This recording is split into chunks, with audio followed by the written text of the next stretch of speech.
गुरु प्यारी सात संगत जी, आप सभी को राधा स्वामी जी। सात संगत जी, यह घटना एक बहुत ही छोटे से सत्संग घर सेंटर की है। वहाँ पे एक व्यक्ति जो कि हमेशा ही सेवा करता था और बहुत ही ज़्यादा सेवा करता था। वह उस सत्संग घर में इसलिए ज़्यादा सेवा नहीं करता था कि वह सबकी नज़रों में आना चाहता था, बल्कि इसलिए सेवा करता था क्योंकि वह मन और भाव से सेवा करना चाहता था और अपनी सेवा भक्ति से उस मालिक को प्रसन्न करना चाहता था। तो सात संगत जी, घटना शुरू करने से पहले आप लोगों से बस मेरी एक ही विनती है कि वीडियो के अंत तक ज़रूर बने रहें और संगत के अपने ही इस चैनल को आप लोगों ने अगर अभी तक सब्सक्राइब नहीं किया है तो ज़रूर कर लेना।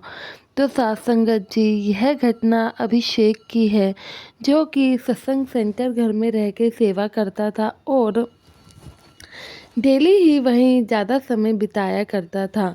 तो एक दिन खबर आती है कि उस सत्संग घर के सेंटर में अचानक से बाबा जी 2 दिन के बाद आने वाले हैं।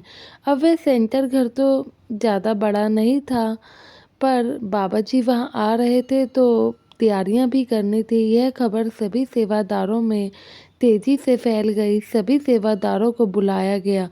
कुछ सेवादार भाई लंगर की ओर लगा दिए गए। वहाँ पे दालें चुनने का, राशन साफ सफाई का काम होने लगा। कुछ टेंट और दरियों की तैयारी में लग गए ताकि बाबा जी आएँ तो किसी चीज़ की कमी ना रहे। कुछ बाबा जी के रहने का प्रबंध करने लगे।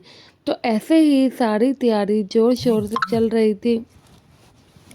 सब बाबा जी के शब्द गुनाते हुए सेवा में लीन हो रखे थे, लेकिन किसी को क्या पता था जिस तरीके से वह सेवा कर रहे हैं, अचानक ही शाम को ऐसा तूफान आएगा कि सारी ही सेवा पानी में धुल जाएगी।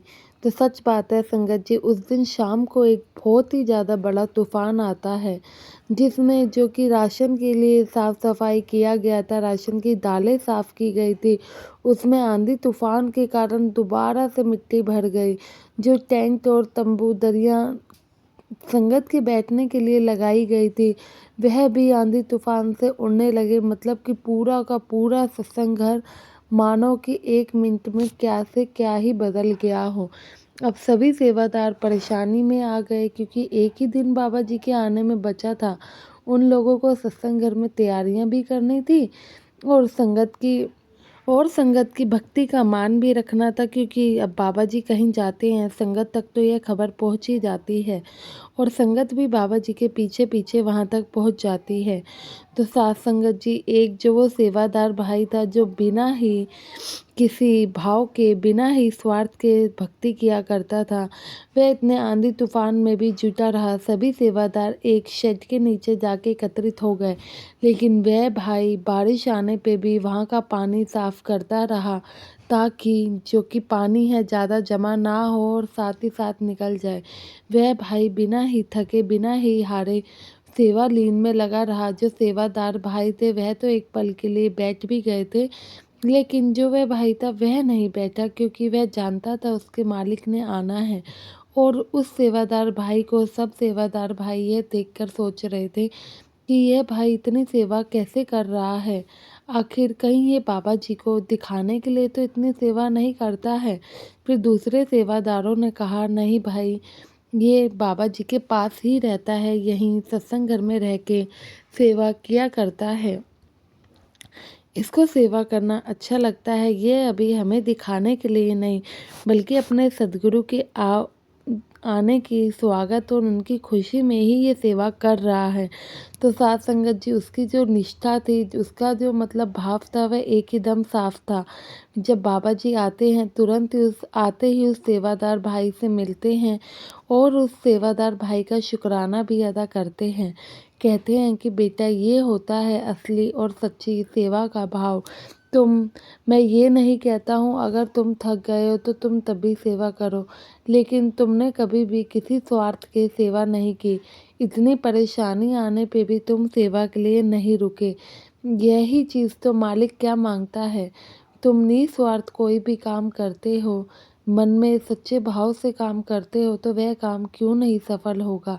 मालिक हमेशा ही तुम्हारी यह चीज़ देखता है, कभी भी दिखावे के लिए दिखावे के लिए कि ये सेवादार ज़्यादा सेवा कर रहा है तो हम भी करेंगे, ऐसा नहीं करना चाहिए, जो कि हमारी भक्ति पर, हमारे दिमाग पर भी गलत प्रभाव डालता है। या फिर कोई सेवादार भाई सत्संग सेवा पर जाता है तो हम भी उसके पीछे पीछे दिखावटी पने के लिए चल देते हैं कि दिखाना चाहते हैं कि हम भी सेवा पर जाते हैं, बल्कि सेवा में जाकर तो हम आराम से वहाँ पे चाय पानी बिस्कुट पीकर आ रहे हैं, लेकिन सेवा का तो हमारा दूर दूर से कोई मतलब ही नहीं है। तो या फिर सेवा पे जाते हैं तो बस अपने स्वार्थ के लिए कि किसी ने हमें बता दिया सेवा पे जाने से ऐसा हुआ था, तो हम सेवा पर चल पड़ते हैं। सेवा, भजन, सिमरन, सत्संग ये सब निस्वार्थ ही किया जाए तो ज़्यादा बेटर होता है, क्योंकि हमें मालिक को अपने आप को सौंपना है, तो उसमें हमें कभी भी अपना स्वार्थ नहीं ढूँढना चाहिए। अगर और हमसे ज़्यादा तो वह कुल मालिक हमको जानता है, अगर हम उसमें अपना स्वभाव या फिर स्वार्थ ढूँढने लगेंगे तो वह मालिक ही तो है जो हमें जानता है, जिसने हमें यहाँ भेजा है, हम उससे कैसे बच सकते हैं। लेकिन ये सब हम कर्म करते हुए भूल जाते हैं, सोचते हैं कि बाबा जी आ रहे हैं तो बस उनको दिखाने के लिए सेवा करें। सेवा तो वो होती है जिसको जैसी सेवा मिल जाए वो सराखों पर रख के करे, उस मालिक का हमेशा शुक्राना अदा करे। बाथरूम की हो, चाहे फिर वह सफाई की सेवा हो या फिर लंगर घर की, जो सेवादार जो सत्संगी भाई है वो उस सेवा को अपनाए।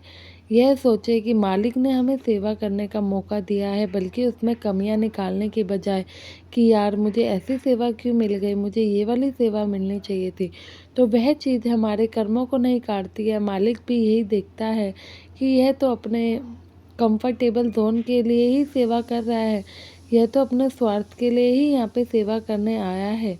तो साथ संगत जी, मेरा बस इतनी सी ही आप लोगों से विनती है, आपको कोई भी काम निस्वार्थ होके करना है, सच्चे मन से करना है। बाबा जी की जो कि दृष्टि है वह आप पे ज़रूर पड़ेगी, बाबा जी भी आपके काम से ज़रूर प्रसन्न होंगे। आशा करती हूँ ये वीडियो आप लोगों को पसंद आई होगी। वीडियो अच्छी लगी हो तो लाइक और चैनल को सब्सक्राइब करना ना भूले जी। गुरु प्यारी साथ संगत जी, आप सभी को राधा स्वामी।